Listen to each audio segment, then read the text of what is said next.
And on this Monday, April 20th, 2026 edition of Newsmakers, the U.S. Supreme Court has agreed to take up a case involving whether or not Catholic preschools in Colorado must accept children from same-sex couples in order to receive state funding.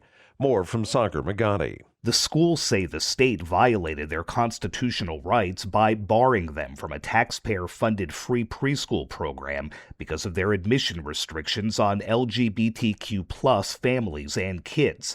The state says religious schools are welcome to take part, but must follow non-discrimination rules. The Supreme Court's conservative majority has backed religious discrimination claims in other cases, while taking a more skeptical view of LGBTQ+ rights.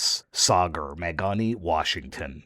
Pope Leo is continuing his trip to Africa. Donna Warder reports on a stop in Angola. Pope Leo XIV celebrated Mass in the capital of Angola Sunday before some 100,000 people.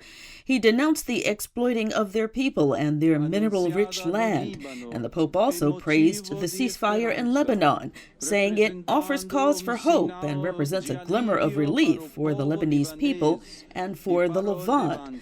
And the Pope says those who are working toward a diplomatic solution should continue peace talks.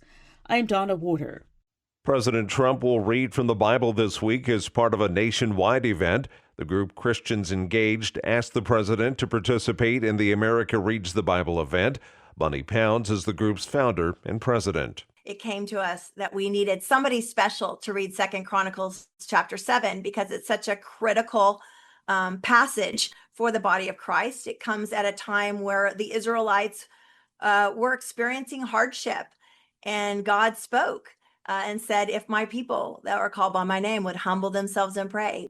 Trump's reading is set for tomorrow evening. Several past and present Trump administration officials will also take part in the reading. The event started Saturday evening and runs for a week. 4 candidates to be the next Secretary General of the United Nations will audition for the job this week, far fewer than there were 10 years ago when Antonio Guterres was selected as UN chief.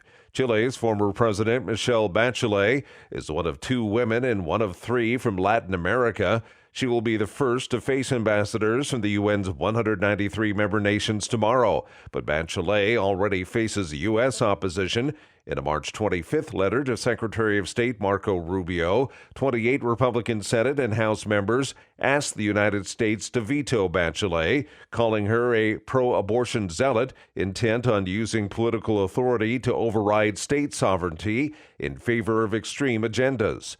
Mike Waltz, the U.S. ambassador to the United Nations, was asked at a Senate Foreign Relations Committee hearing last week by Republican Senator Pete Ricketts of Nebraska, one of the letter's signatories, about Bachelet's fitness for the job.